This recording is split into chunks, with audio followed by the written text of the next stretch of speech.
Hello friends, welcome back to my channel. I hope all of you are doing well.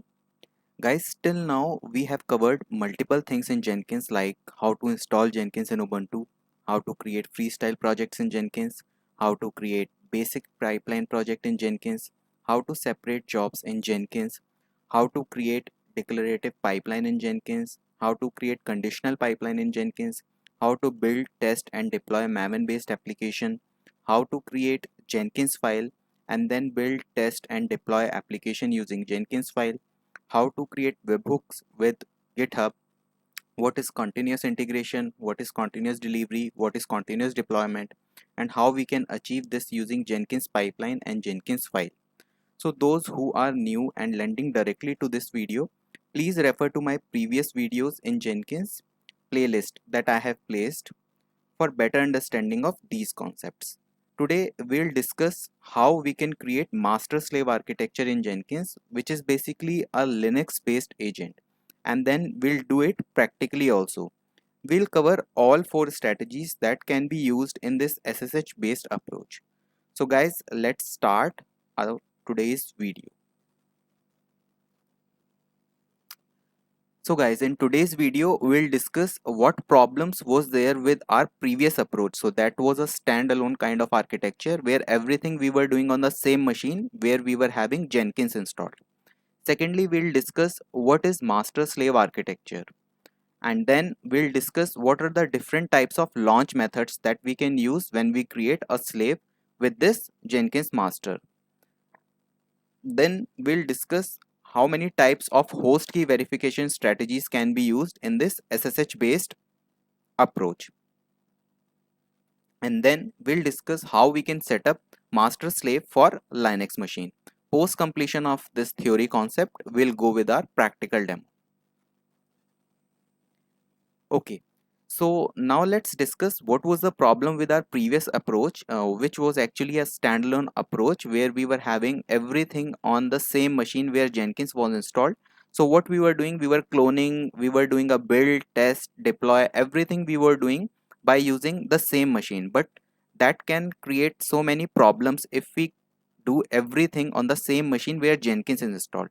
So let's discuss what are the problems and how this master slave architecture resolve all these problems. So what was our previous approach in a standalone architecture? Till now, what we were doing everything on Jenkins master machine. There was no slave concept.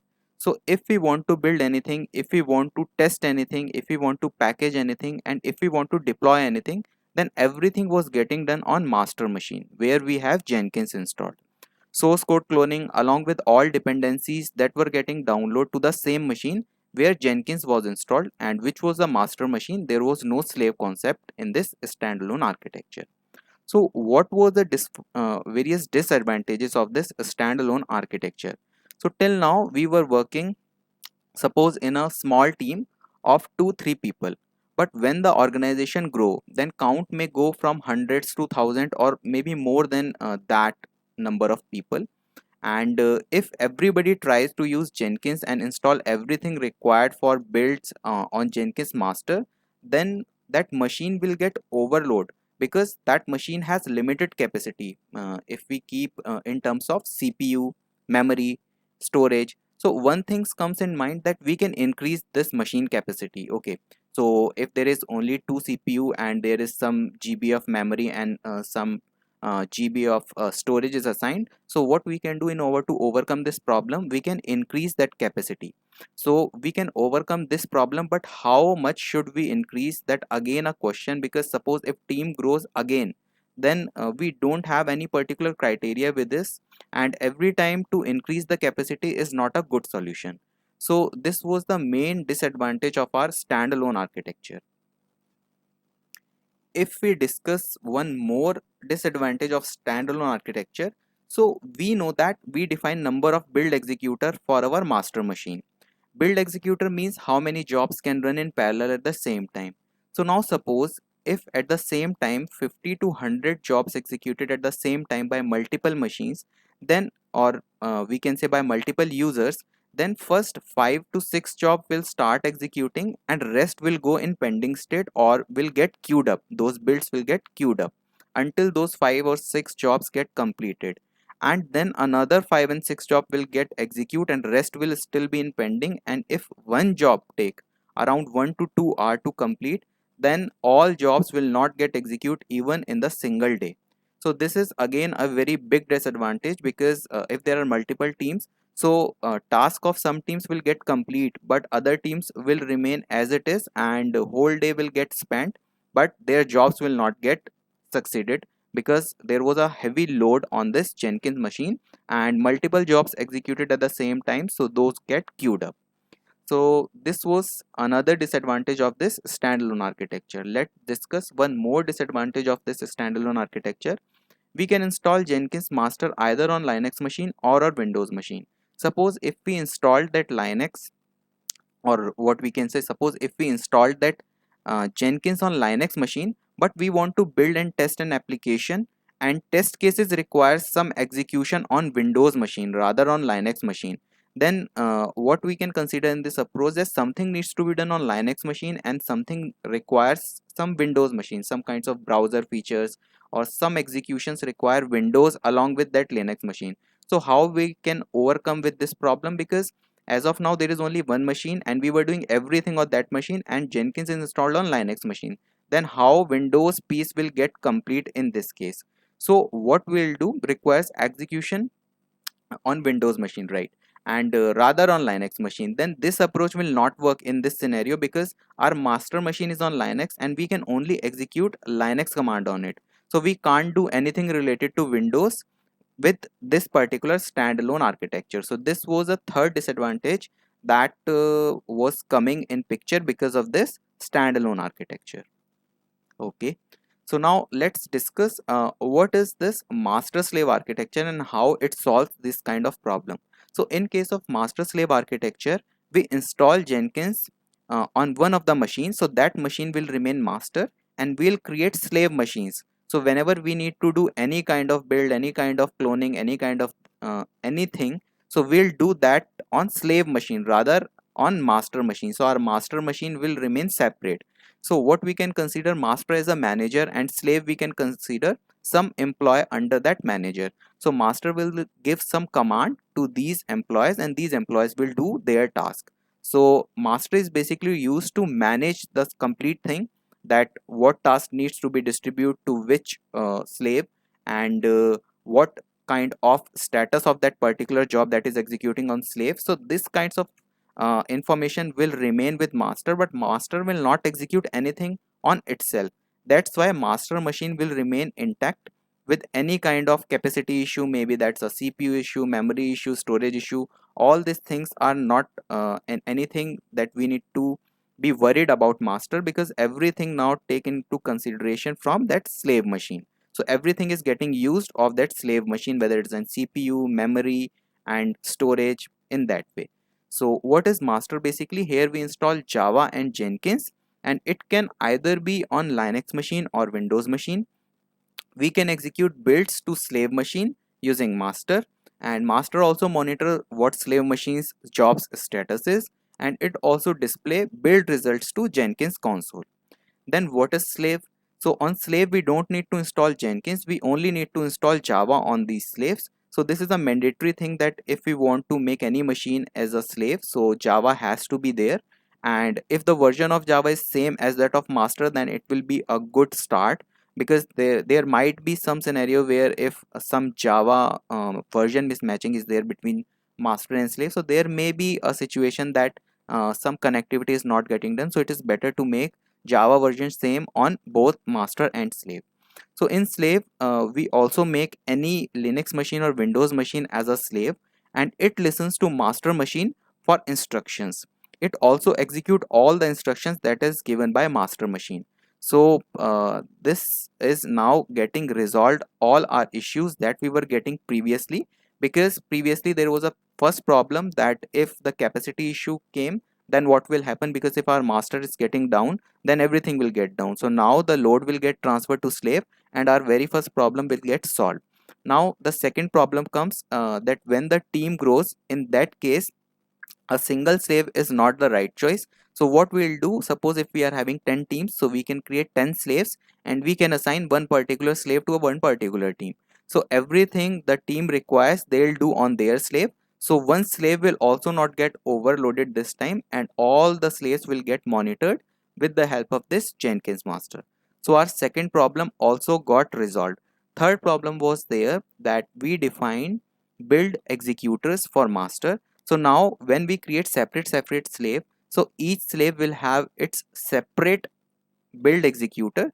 So build will not get queued because each slave is having separate executors. So jobs will get execute on those slaves, and every team now can comfortably work because they don't have to wait for other teams work to get complete, so that their job should get picked up by Jenkins master. Okay. So similarly, solution to the very first problem using this distributed architecture, master slave architecture, also known as distributed architecture. So now Jenkins master is free from all loads on itself. Rather, it will dedicate the things to slaves. Jenkins master will assign work to slaves, and all builds and dependency installation will be done on slave machine. So if there are multiple teams in organization, then assign one slave to each individual team, and all loads will be on each slave, and master is not overloaded now. So first problem resolved, that I already discussed. Second problem, when we create slave, then we also define number of executors for slave in slave configuration. So now each team is having one separate slave. So each time is having separate number of build executor for separate slave. Now if one team execute its job, then those will run on their separate build executor, and job will not get queued for other teams, and they don't have to wait for other teams jobs to get completed first. So our second problem also resolved with the help of this distributed architecture. Solution to third problem using this distributed architecture. Now suppose Jenkins is installed on Linux machine and our application build and test requirements are different. Build requires Linux machine and test cases execution requires Windows machine. Then what we can do in that case, we can create a pipeline and we can invoke Linux slave as well as Windows slave in the same pipeline by using label of that slave. So that I'll discuss once I'll do that practical demo, that what is that label piece, and everything we'll discuss in detail. And there was also very general problem that we were not able to discuss in previous slides, which is a general problem that also got resolved with the help of distributed architecture. One more general problem we can consider as self-resolved with this approach is that suppose if Jenkins master got overloaded with standalone approach and master server got down, then all teams work will get affected. But in master slave approach, if one slave is having some problem because of some capacity issue or any issue can happen with that slave, then that teamwork will only get affected, and rest all teams can continue their work because they have assigned separate slaves. So they'll use their slave, and if some slave is not working, that particular team will get affected. We can take that problematic slave offline, and after troubleshooting the issue, we can bring that slave online again. So in this way, this distributed architecture resolved multiple problems. And when we work on live projects and when we work on production or something, so everywhere you guys will see this distributed architecture. That standalone architecture is just for testing purpose. If we want to get Jenkins installed, if we want to do some kind of testing on our personal PCs or somewhere, so that approach is only workable in that case. And if we want to do some kinds of live projects and production, then this approach is most preferable and most used approach in industry. Okay, so now discuss that, let's discuss what is the different types of launch methods that we can use when we create Jenkins master slave. Okay, so we can use launch agent by connecting it to the controller. So this option we can use in case of Windows. When we'll make Windows machine as a slave machine, then we'll use this option. And there is another option provided, that is launch agent via SSH. So this we'll use when we'll work with Linux based machines. So these two options are provided when we usually going to create the slave, then these two options will get available. Okay, so launch agent by connecting it to controller is for Windows, and launch agent to get it connect via SSH is basically used for Linux based agent. So in our today's video, we'll cover this second piece, that is launch agent via SSH, and this is basically a Linux based agent.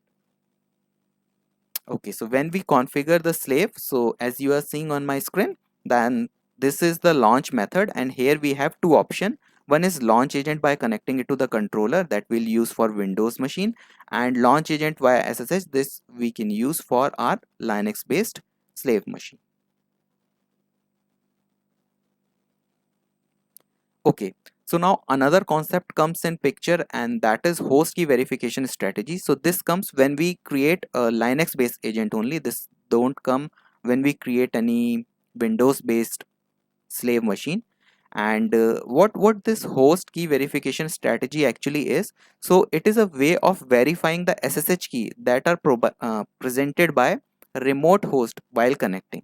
So when we connect our Jenkins master to any of the slave in that is basically a Linux based slave, so in that case we cannot connect that machine directly. So we need to find out a way that how one machine will get connect to another, and what kind of verification strategy will get used when we'll connect our master to slave. So let's discuss how many types of host key verification strategies are available in case of Linux based agent. So the very first host key verification strategy is known host file verification strategy. The second strategy that will comes is manually provided key verification strategy. The third strategy that we have is manually trusted key verification strategy. And the last strategy is non-verifying verification strategy. So these four strategies are available when we create Linux based agent. So now let's see that which approach is secured and safe and which approach is not. So our very first approach, known host file verification strategy, is it safe? Yes, it is safe. The second approach, manually provided key verification strategy, is it safe? Yes, it is also safe. And what is manually trusted key verification strategy? Is it safe? Yes, it is also safe. Then the last strategy, non-verifying verification strategy, is this approach is also safe? No, this is an unsafe type of verification strategy. So these are the four strategies. The first three strategies are safe and last one is unsafe. So in case of testing, or if we want to do any kind of on our PC, we just install Jenkins, we just create slave. So we can go with the last approach, because in last approach there is no key fingerprint matching and there is no key verification. Nothing is there. So if we just provide the username and password in just that slave configuration, then it starts working. So for testing we can do it, but when we'll work on live projects and when we'll work on production environment, then last approach is never preferable.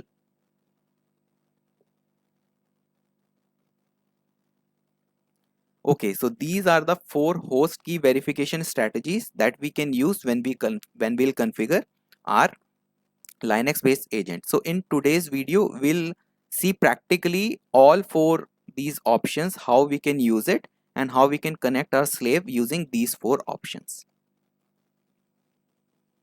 So as you can now see on my screen, that after launch method we have this host key verification strategy option here, where we have four types of option: known host file verification strategy, manually provided key verification strategy, manually trusted key verification strategy, and known verifying verification strategy. So we can select any strategy, and by using this strategy we can connect our master to slave. Okay, so now let's see how to configure known host file verification strategy. That is our very first strategy. So when we'll configure our slave by using this strategy, we firstly need to check whether known underscore host file is there under slash home directory of our user. So we are going to use cloud admin user. So we'll see whether slash home slash cloud admin is having this .ssh file or not.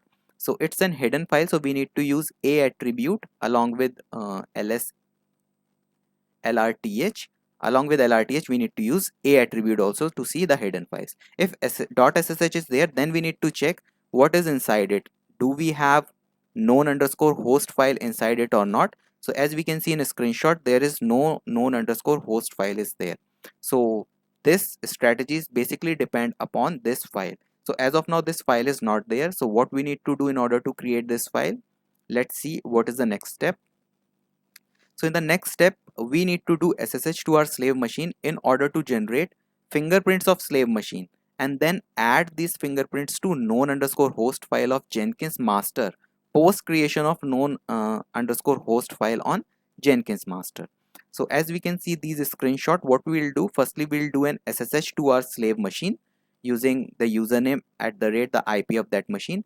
And once we'll do, then you can see this particular type of message where it is saying that ECDSA key fingerprint is this. Are you sure you want to continue connecting? If you'll write yes, then it will say that permanently added this particular ECDSA to the list of known hosts. So once this step is complete, if we'll do ls-lrth, then we'll see there is a known underscore host file got created, and inside this file we are having fingerprints of this particular slave machine. So this we were missing in our first step, so now we are having this file. So let's see what we need to do after this file has arrived to our machine. Okay, so once this is done, then we need to copy this complete .ssh directory to our Jenkins home. So Jenkins home, in our case it will be where lib Jenkins, but if you don't want to do, or if you are not sure that where this Jenkins home is there, so that you can check if you can execute any type of a job, then on the top you will see that what is the home directory where that workspace is getting created. So that is particular home directory is the home directory of Jenkins. So what we need to do now, we need to copy this complete .ssh directory to where lib Jenkins folder. So we'll use this cp hyphen recursively and forcefully command in order to copy this .ssh file to where lib Jenkins. So this is done. In the next step, what we need to do, that we are going to copy this .ssh file to this where lib Jenkins. So this particular directory is having ownership of all files with Jenkins, where user Jenkins and group ownership is also Jenkins. So what we need to do now, we need to change ownership of this .ssh file folder along with all the files inside it to Jenkins. So we'll use ch own command, which is basically a command, and -r is recursive option, and this is basically for user, this is basically for group. So we want to change .ssh folder along with all files inside it, which is basically the known underscore host file. So ownership will also get changed to this particular file. Why we want to change this ownership? Because Jenkins user will try to access this file when we'll create a slave, and when that master is getting try to connecting to slave, then that master will get read this known underscore host file. So Jenkins always come with Jenkins user, so we need to make permission to this particular known underscore host file with Jenkins, so that Jenkins can easily read this file when we'll connect our Jenkins master to slave. Okay, post completion of that, we are done with our first approach. Now we'll see how we can go with the second approach, that is manually provided key verification strategy. So when we select this strategy, then it asks for SSH key to enter in a specific format. So SSH key format is basically the algorithm first, and then we need to give the base 64 encoded key value. So that we can also see here highlighted in red, key should be in two parts, algorithm and base 64 encoded key value. So what we'll do, we'll firstly select host verification strategy as manually provided key verification strategy. Once we'll select it, automatically a new field will open, that is an SSH key, and we need to place this key here in this way. So now we'll see how we can get this SSH key. So we need to go firstly to our slave machine, we need to log into our slave machine, and then we need to execute a command, that is ssh hyphen key scan command on that particular machine. SSH hyphen keygen is not required when we create any key on the particular machine. We use this SSH hyphen keygen command, but here we don't need that SSH hyphen keygen command. We just need to use SSH hyphen key scan, and then we need to give the host machine name of this slave machine. So as we can see in a screenshot, there is a machine Jenkins hyphen slave 2. So we have used the command SSH hyphen key scan and then Jenkins hyphen slave 2. Once we'll place this command, then we'll get following output. So here we are keying values that is required, like firstly is the algorithm, and then we are having that base 64 encoded key. So if we'll see above, you can see SSH RSA. So this is basically RSA algorithm, and this complete is the key till here. And we are also having one more algorithm and then more key. We can take any key and any value. So this appears to be a short one, so I just picked it up and pasted in that SSH key section that was prompting in our previous slide. Okay, so that we can also see here, we need to paste the copied key that we copied from slave machine in this particular section. And then once it is done, then we need to save that configuration, and we are done with our second approach also. Now let's see how we can configure this manually trusted key verification strategy. So last two strategies easy to configure to that of the first two strategy. So in this strategy we don't need to do much. Here we just need to select manually trusted key verification strategy, and we need to just check this column because it says that it requires manual verification of initial connection. So what will happen, that once we'll create this slave, then until we'll not manually verify or manually trusted the particular key, our master will not be able to connect to our slave. So that's why we have checked this option, so that any user that is having that admin kind of privilege with it, then that particular user can do this kind of trusted piece by clicking on a particular link. So that I'll show you in my next slide.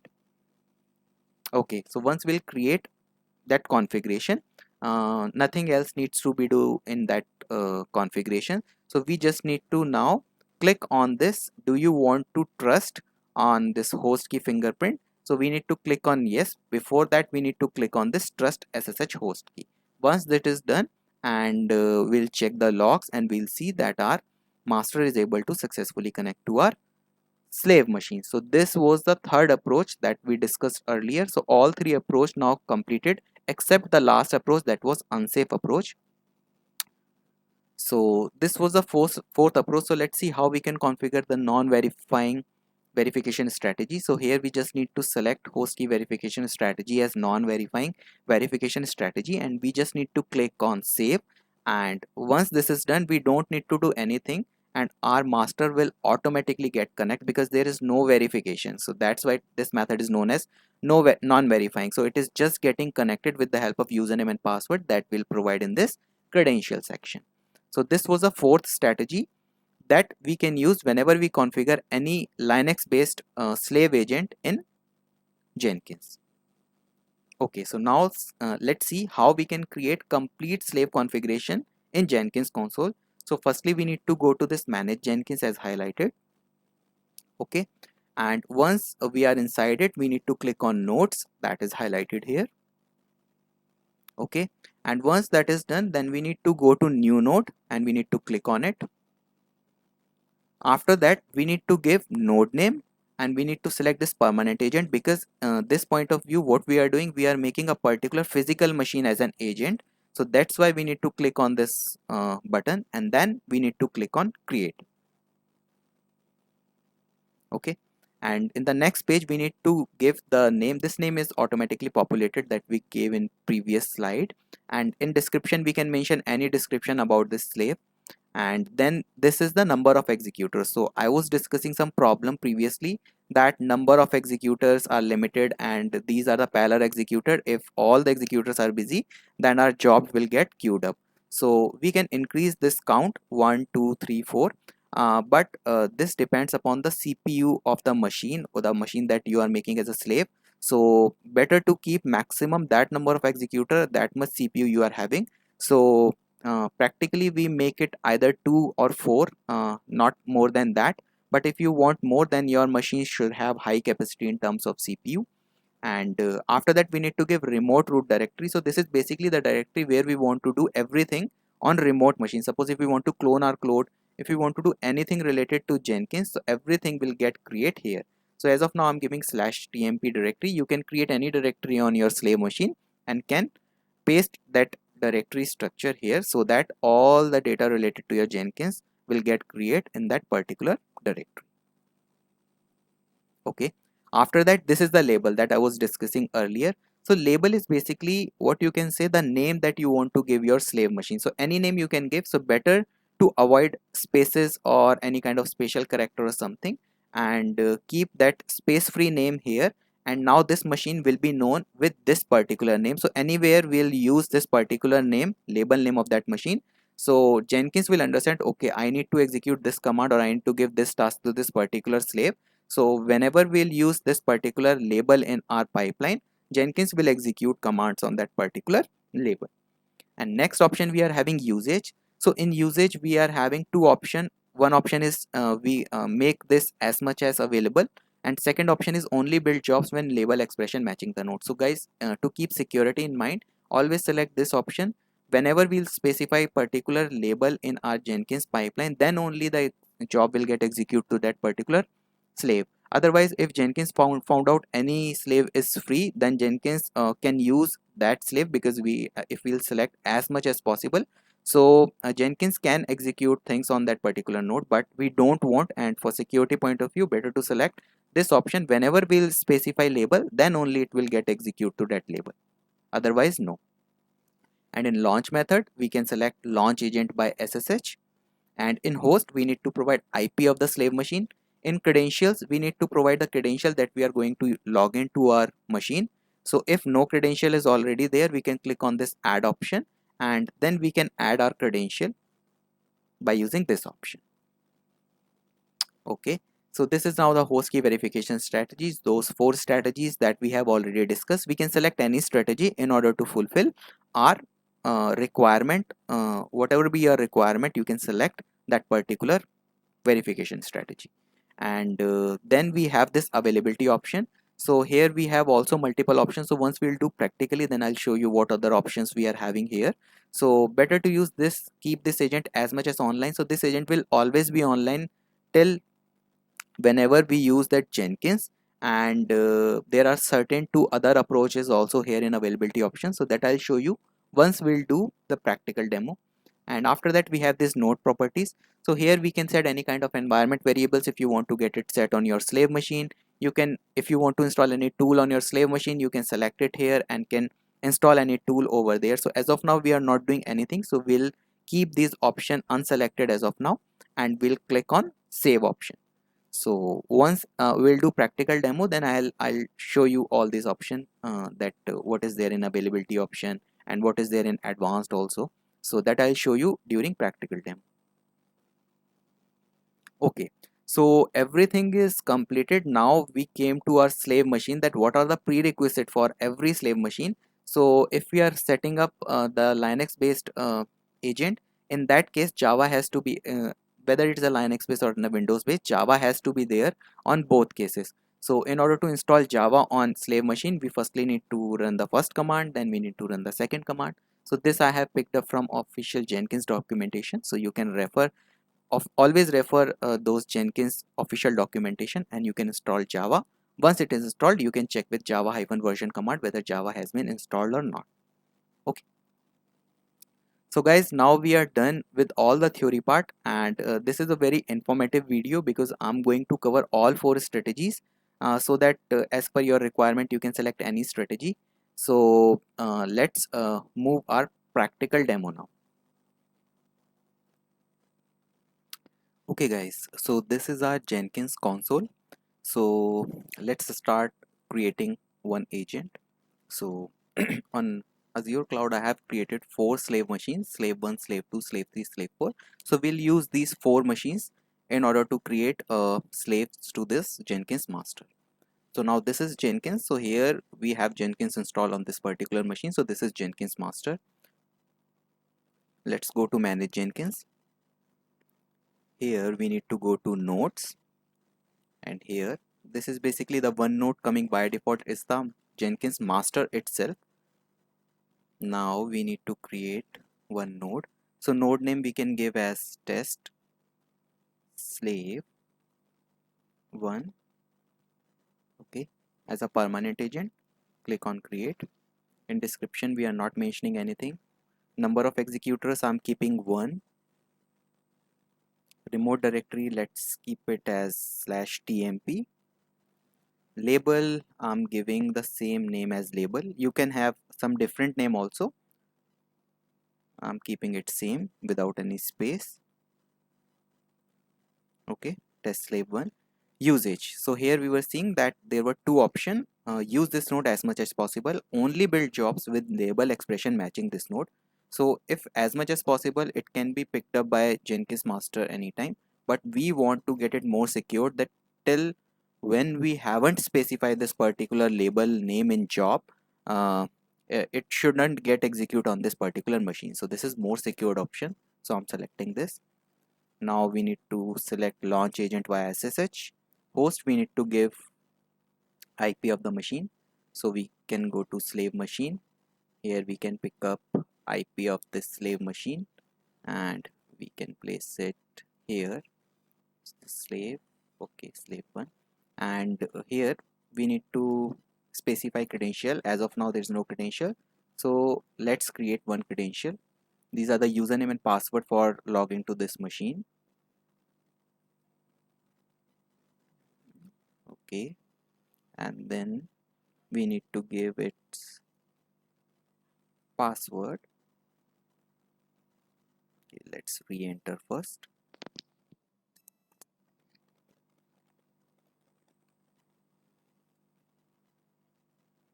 Okay, and then we need to click on add.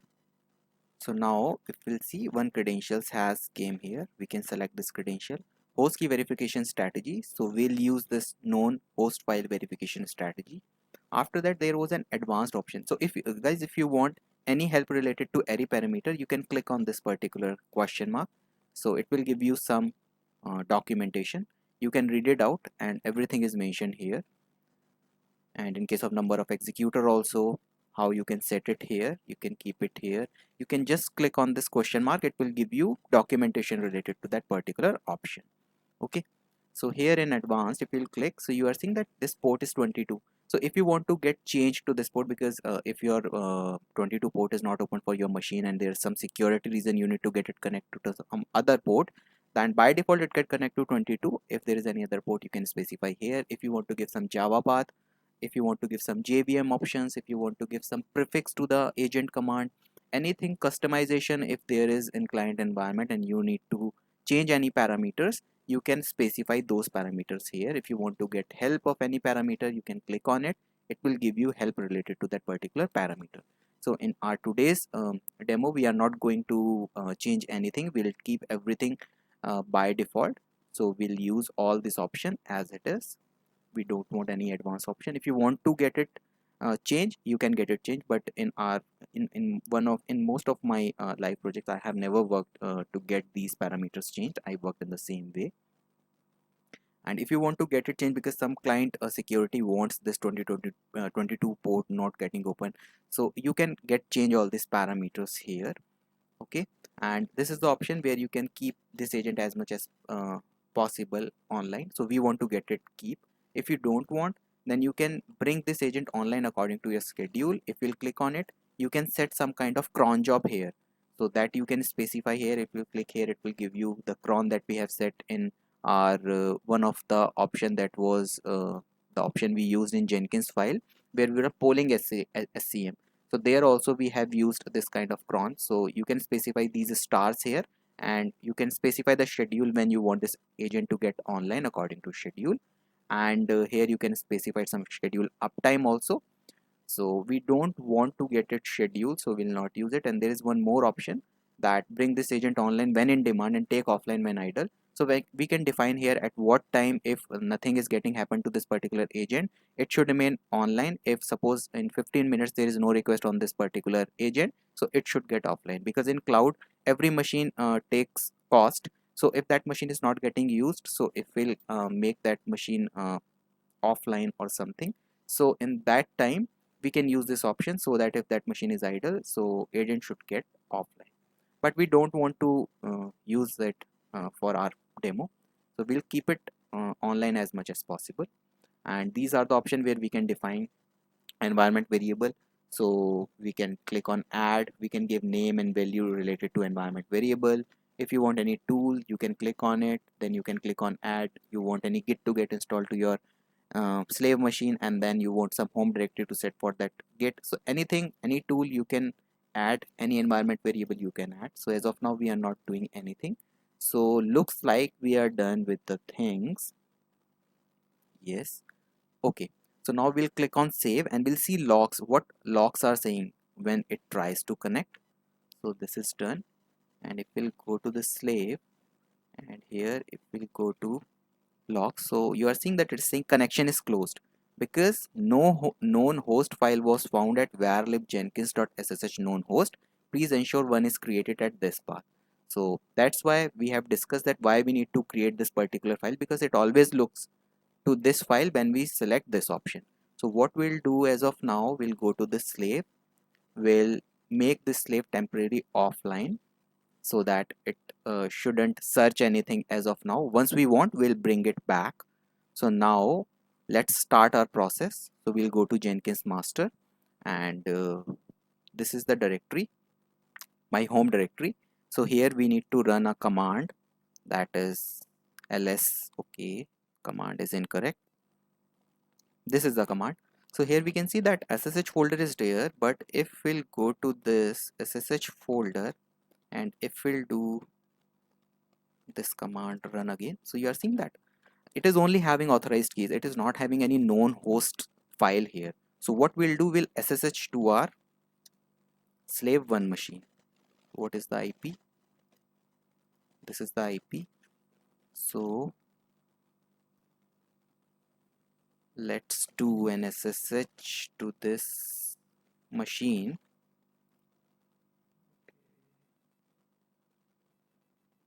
Let's paste it 2 times.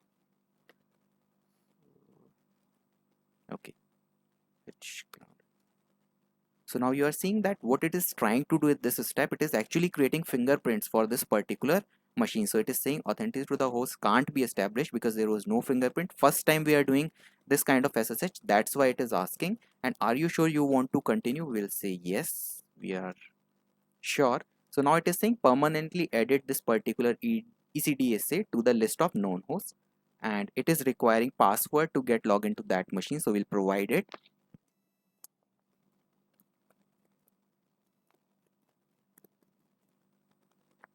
So now you can see that we were previously there on Jenkins-master, now we are on slave 1 machine. So we'll get exit from this machine. Now we are back to the Jenkins-master, you can see.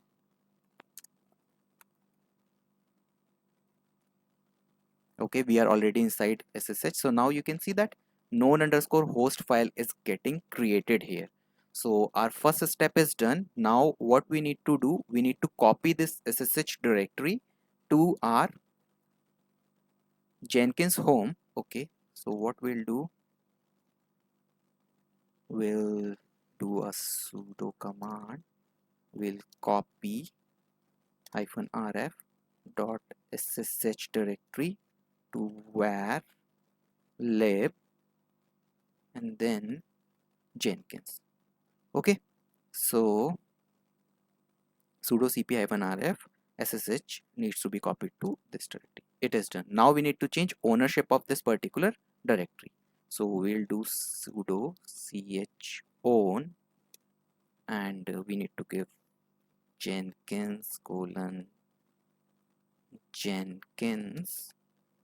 Okay, Jenkins is s is missing. Okay, and we need to give it recursively, so we'll use hyphen capital R Jenkins colon Jenkins, and which directory we need to give it here, slash var slash lib Jenkins dot ssh. Okay, so sudo ch own hyphen R. So now ownership has also been changed. So this file is now presented in the Jenkins home directory. So now let's reconnect our node back. Okay, so bring this node back online and now launch agent. So now you are seeing that authentication is successful and agent successfully connected and online. So our first option is successfully completed with this slave. Now we'll go to nodes. So first machine is available here. So now you can see that we have created one number of executors. So you are seeing one idle process here in this slave, and Jenkins master is having two of this build already idle because two was selected. So for the next slave I'll select two. So you'll see in front of that slave two options. So let's go to new node, and here we can give it as test slave 2 permanent agent, create number of executor, let's make it 2, directory will make it as /tmp, label will give test slave 2. Okay, and here we'll select only bit list job and available. Fine, we'll select SSH. Host we need to give second machine's IP, so it's slave 2 IP, paste, it is 208.208. Okay, and now credentials the same because I have set it credential this for all machines. If you have different credentials for different machine, you can create multiple credentials here and select that particular credential. And here we'll select the second approach. It is asking for SSH key. So now what we'll do, we'll go to second machine, that is slave 2 machine. So here we'll run a command ssh hyphen key scan. Okay, and we need to give host name of this particular machine. So this was slave. If we have entered, then we are seeing that multiple algorithm along with the key is coming. So we'll pick up this one, anyone you can pick it up. So we'll pick up one of this key, sorry. So this is now copied. So what we'll do, we'll paste it here. So are you seeing it is the same format that it is saying firstly the algorithm. So till here it is the algorithm SSH-ED25519 and then the base 64 encoded key. So this key after is the base encoded 64 key, and we want to keep it as much as possible. We can click on save and let's see whether it got connected or not in logs. So here you are seeing that agent successfully connected. So our second approach is also fine now. So we are done with two approaches. If we'll go to nodes, so here you are seeing that first node came with one build option and two, the test slave 2 is coming with two build executors. So in the third one we'll create three. So you'll see three build executor. It means three jobs can run in parallel. So what we'll do, we'll go to new node and we'll create test slave 3. Okay, and then we'll go for permanent agent. We'll go to create and number of executor, let's keep it 3 and /tmp, and label we can make test slave 3. Okay, and use this node as a node. This is the option. Here we can select SSH. Host we need to provide the third machine IP here. So this is the IP. We can place it here and we can recheck it is .1. Okay, and then we need to select the credential. We'll select it. Now the third strategy is manually trusted. We need to click on this option, keep it as much as possible. And now our third slave came here. If we'll click on it, so now you are seeing that there is an option of trust SSH host key. We'll click on it. And do you want to trust? Yes, we want to trust. And now we want to relaunch agent. Now you can see that agent successfully connected and online agent is connected. So our third option is also successfully done, and now we can see here, we'll go on nodes, that test 1 is having one build executor, test 2 is having two, test 3 is having three build executor, and all three are online. So now let's go with the last approach. So we'll go with test slave 4, and in test slave 4 we'll go with permanent agent, create, and here we'll make 4 executor so that we can separate out these build executors on Jenkins console. For our reference, test slave 4. Okay, test slave 4. fine. Okay, this option we need to select, SSH we need to select, host we need to go to fourth machine, we need to pick its IP. Okay, it's 162. Control V. Let's verify again. 4162. It's fine. Credential, we can select that credential, and this is our last strategy. We can make it as it is, and we can click on save. So now if we'll go on test 4, we'll go to logs. So it's connected. We did nothing. That's why it's an unsafe approach, because it don't check anything, and it get connected automatically. So if we'll go to nodes, now you can see that test 4 is having 4 idle. So these are the 4 build executor. So guys, in this way we have created these 4 slaves to this master machine, all are Linux based slave. We have we are now also cleared with all the 4 approach, how we can configure them. Now let's create one pipeline so that we can see a small pipeline to check the host name, so that we can see whether request is going to each host or not. So we can go to pipeline, we can click on OK. Okay, so we can start with the hello world pipeline. We need to do some changes, because this agent any we use only when we execute everything on master. Now we don't want to execute in on master, so we'll say agent none, and here we need to specify, before steps we need to specify agent name also. So we'll use this block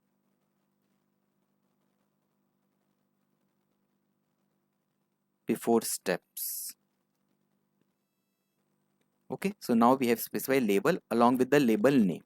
So in this way we have created one stage. We can create 4 stage, and then we can create slave name. So I have already created it here.